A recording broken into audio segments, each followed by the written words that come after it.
करुणा से व्याप्त और आंसुओं से पूर्ण तथा व्याकुल नेत्रों वाले शोक युक्त उस अर्जुन के प्रति भगवान मधुसूदन ने यह वचन कहा। श्री भगवान बोले, हे अर्जुन, तुझे इस असमय में यह मोह किस हेतु से प्राप्त हुआ? क्योंकि ना तो यह श्रेष्ठ पुरुषों द्वारा आचरित है, ना स्वर्ग को देने वाला है और ना कीर्ति को करने वाला ही है। इसलिए हे अर्जुन, नपुंसकता को मत प्राप्त हो, तुझमें यह उचित नहीं जान पड़ती। हे परंतप, हृदय की तुच्छ दुर्बलता को त्याग कर युद्ध के लिए खड़ा हो जा। अर्जुन बोले, हे मधुसूदन, मैं रणभूमि में किस प्रकार बाणों से भीष्म पितामह और द्रोणाचार्य के विरुद्ध लड़ूंगा, क्योंकि हे अरिसूदन, वे दोनों ही पूजनीय हैं। इसलिए इन महानुभाव गुरुजनों को ना मारकर मैं इस लोक में भिक्षा का अन्न भी खाना कल्याणकारक समझता हूँ, क्योंकि गुरुजनों को मारकर भी इस लोक में रुधिर से सने हुए अर्थ और कामरूप भोगों को ही तो भोगूंगा। हम यह भी नहीं जानते कि हमारे लिए युद्ध करना और ना करना इन दोनों में से कौन सा श्रेष्ठ है, अथवा यह भी नहीं जानते कि उन्हें हम जीतेंगे या हमको वे जीतेंगे। और जिनको मारकर हम जीना भी नहीं चाहते, वे ही हमारे आत्मीय धृतराष्ट्र के पुत्र हमारे मुकाबले में खड़े हैं। इसलिए कायरता रूप दोष से उत्पन्न हुए स्वभाव वाला तथा धर्म के विषय में मोहित चित हुआ मैं आपसे पूछता हूँ कि जो साधन निश्चित कल्याणकारक हो वह मेरे लिए कहिए, क्योंकि मैं आपका शिष्य हूँ। इसलिए आपके शरण हुए मुझको शिक्षा दीजिए, क्योंकि भूमि में निष्कंटक धन धान्य संपन्न राज्य को और देवताओं के स्वामी पने को प्राप्त होकर भी मैं उस उपाय को नहीं देखता हूँ जो मेरी इंद्रियों के सुखाने वाले शोक को दूर कर सके। संजय बोले, हे राजन, निद्रा को जीतने वाले अर्जुन अंतर्यामी श्री कृष्ण महाराज के प्रति इस प्रकार कहकर फिर श्री गोविंद भगवान से युद्ध नहीं करूँगा यह स्पष्ट कहकर चुप हो गए।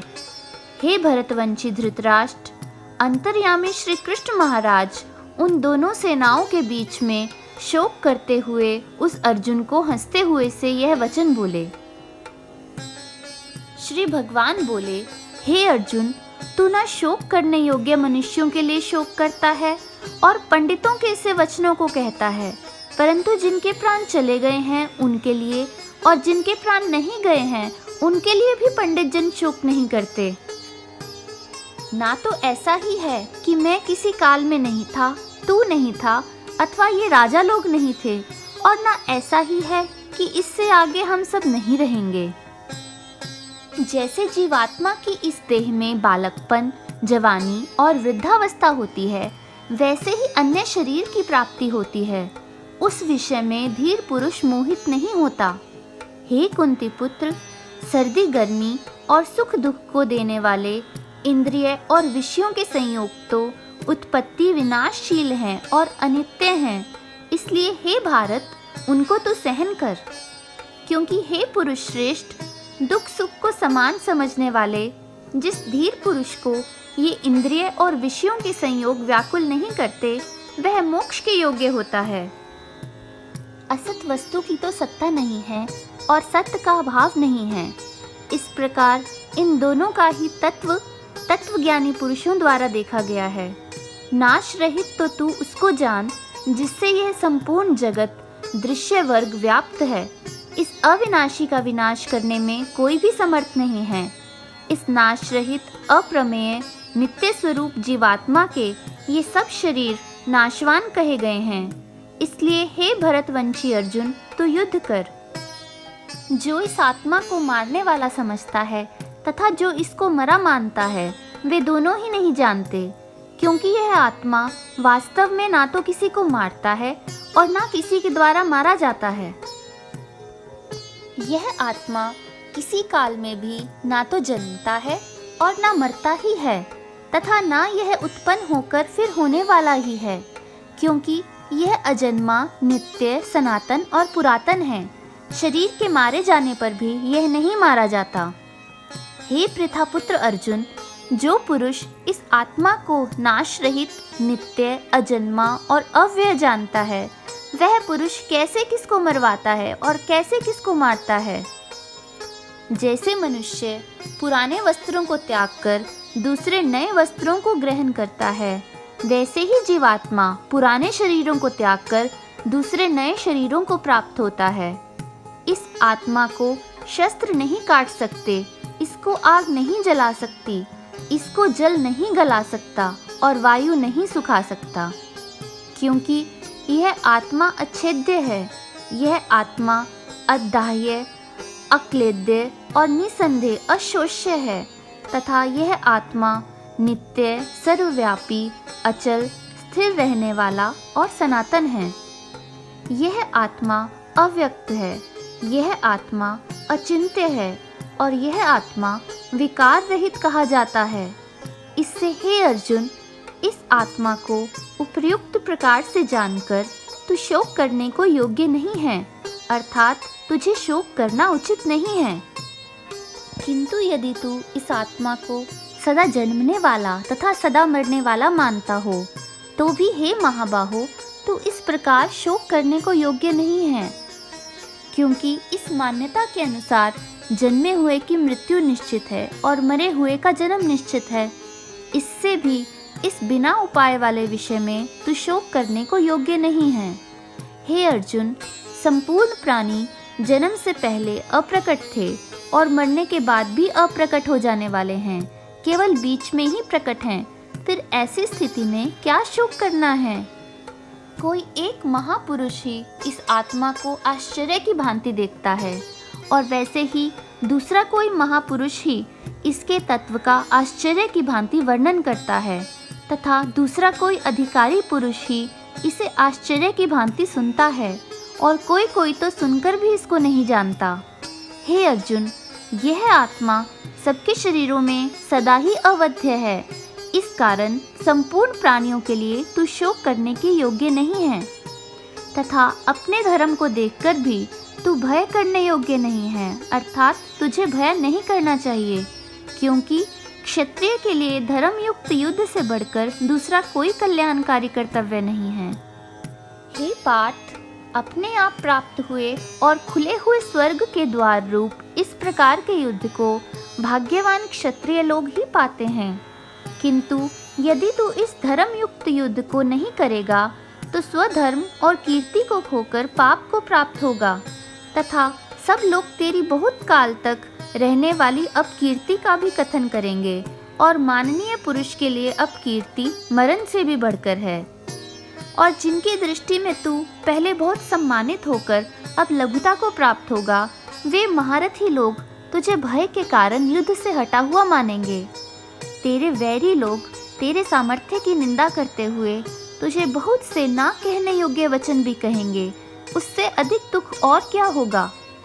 या तो तू युद्ध में मारा जाकर स्वर्ग को प्राप्त होगा अथवा संग्राम में जीतकर पृथ्वी का राज्य भोगेगा। इस कारण हे अर्जुन, तो युद्ध के लिए निश्चय करके खड़ा हो जा। जय पराजय, लाभ हानि और सुख दुख को समान समझकर उसके बाद युद्ध के लिए तैयार हो जा। इस प्रकार युद्ध करने से तू पाप को नहीं प्राप्त होगा। हे पार्थ, यह बुद्धि तेरे लिए ज्ञान योग के विषय में कही गई और अब तू इसको कर्म योग के विषय में सुन। जिस बुद्धि से युक्त हुआ तू कर्मों के बंधन को भली भांति त्याग देगा, अर्थात सर्वथा नष्ट कर डालेगा।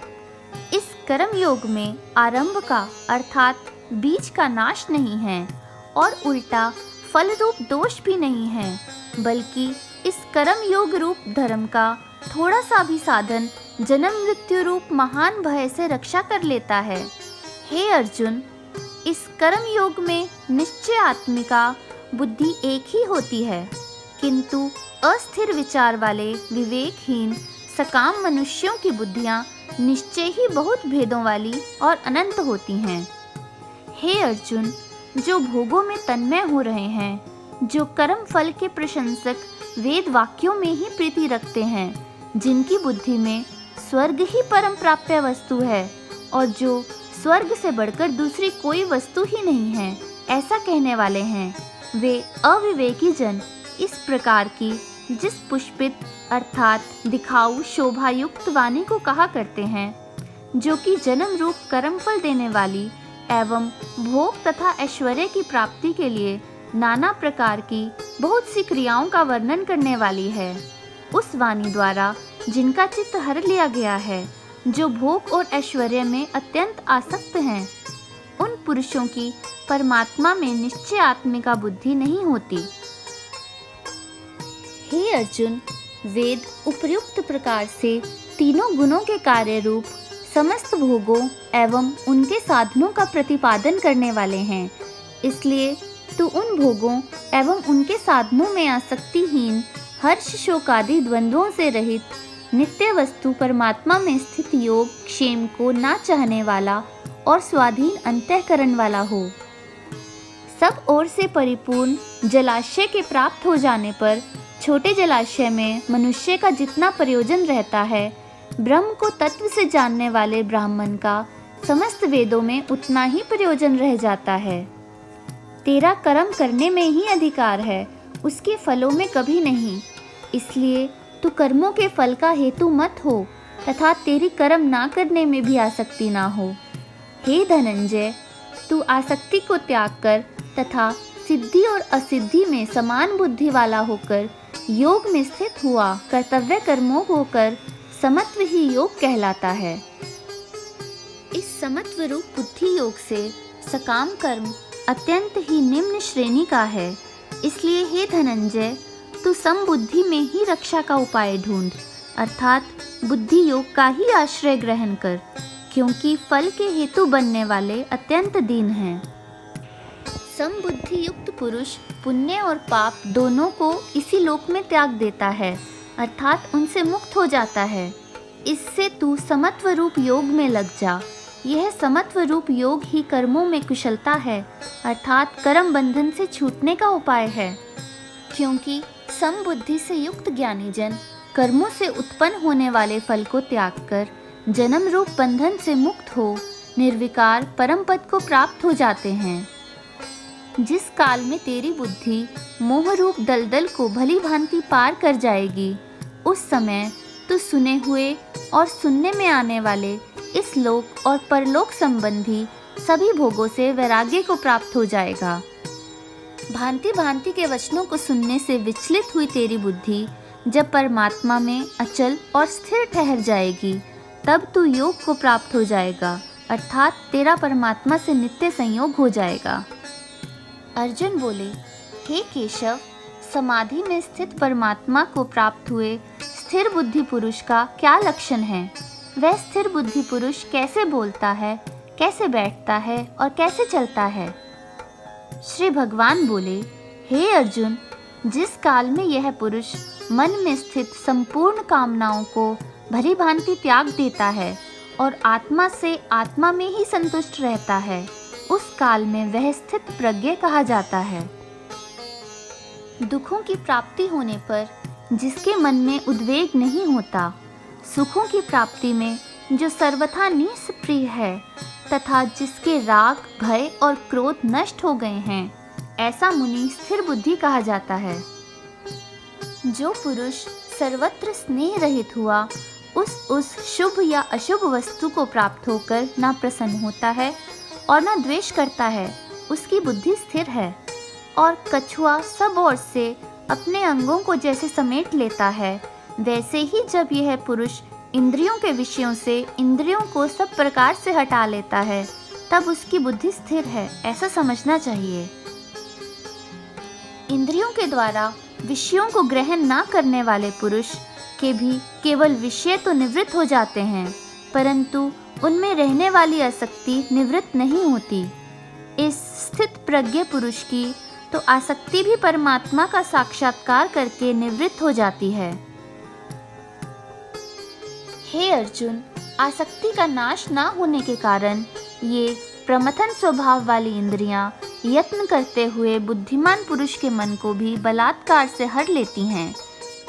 इसलिए साधक को चाहिए कि वह उन संपूर्ण इंद्रियों को वश में करके समाहित चित्त हुआ मेरे परायण होकर ध्यान में बैठे, क्योंकि जिस पुरुष की इंद्रियां वश में होती हैं उसी की बुद्धि स्थिर हो जाती है। विषयों का चिंतन करने वाले पुरुष की उन विषयों में आसक्ति हो जाती है। आसक्ति से उन विषयों की कामना उत्पन्न होती है और कामना में विघ्न पड़ने से क्रोध उत्पन्न होता है। क्रोध से अत्यंत मूढ़ भाव उत्पन्न हो जाता है। मूढ़ भाव से स्मृति में भ्रम हो जाता है। स्मृति में भ्रम हो जाने से बुद्धि अर्थात ज्ञान शक्ति का नाश हो जाता है और बुद्धि का नाश हो जाने से यह पुरुष अपनी स्थिति से गिर जाता है। परंतु अपने अधीन किए हुए अंतःकरण वाला साधक अपने वश में की हुई राग द्वेष से रहित इंद्रियों द्वारा विषयों में विचरण करता हुआ अंतःकरण की प्रसन्नता को प्राप्त होता है। अंतःकरण की प्रसन्नता होने पर इसके संपूर्ण दुखों का अभाव हो जाता है और उस प्रसन्न चित्त वाले कर्मयोगी की बुद्धि शीघ्र ही सब ओर से हटकर एक परमात्मा में ही भली भांति स्थिर हो जाती है। ना जीते हुए मन और इंद्रियों वाले पुरुष में निश्चयात्मिका बुद्धि नहीं होती और उस अयुक्त मनुष्य के अंतःकरण में भावना भी नहीं होती तथा भावनाहीन मनुष्य को शांति नहीं मिलती और शांति रहित मनुष्य को सुख कैसे मिल सकता है? क्योंकि जैसे जल में चलने वाली नाव को वायु हर लेती है, वैसे ही विषयों में विचरती हुई इंद्रियों में से मन जिस इंद्रिय के साथ रहता है वह एक ही इंद्रिय इस अयुक्त पुरुष की बुद्धि को हर लेती है। इसलिए हे महाबाहो, जिस पुरुष की इंद्रियां इंद्रियों के विषयों से सब प्रकार निग्रह की हुई हैं, उसी की बुद्धि स्थिर है। संपूर्ण प्राणियों के लिए जो रात्रि के समान है, उस नित्य ज्ञान स्वरूप परमानंद की प्राप्ति में स्थित प्रज्ञ योगी जागता है और जिस नाशवान सांसारिक सुख की प्राप्ति में सब प्राणी जागते हैं, परमात्मा के तत्व को जानने वाले मुनि के लिए वह रात्रि के समान है। जैसे नाना नदियों के जल सब ओर से परिपूर्ण अचल प्रतिष्ठा वाले समुद्र में उसको विचलित ना करते हुए ही समा जाते हैं, वैसे ही सब भोग जिस स्थित प्रज्ञ पुरुष में किसी प्रकार का विकार उत्पन्न किए बिना ही समा जाते हैं, वही पुरुष परम शांति को प्राप्त होता है, भोगों को चाहने वाला नहीं। जो पुरुष संपूर्ण कामनाओं को त्याग कर ममता रहित, अहंकार रहित और स्पृहा रहित हुआ विचरता है, वही शांति को प्राप्त होता है, अर्थात वह शांति को प्राप्त है। हे अर्जुन, यह ब्रह्म को प्राप्त हुए पुरुष की स्थिति है। इसको प्राप्त होकर योगी कभी मोहित नहीं होता और अंतकाल में भी इस ब्राह्मी स्थिति में स्थित होकर ब्रह्मानंद को प्राप्त हो जाता है।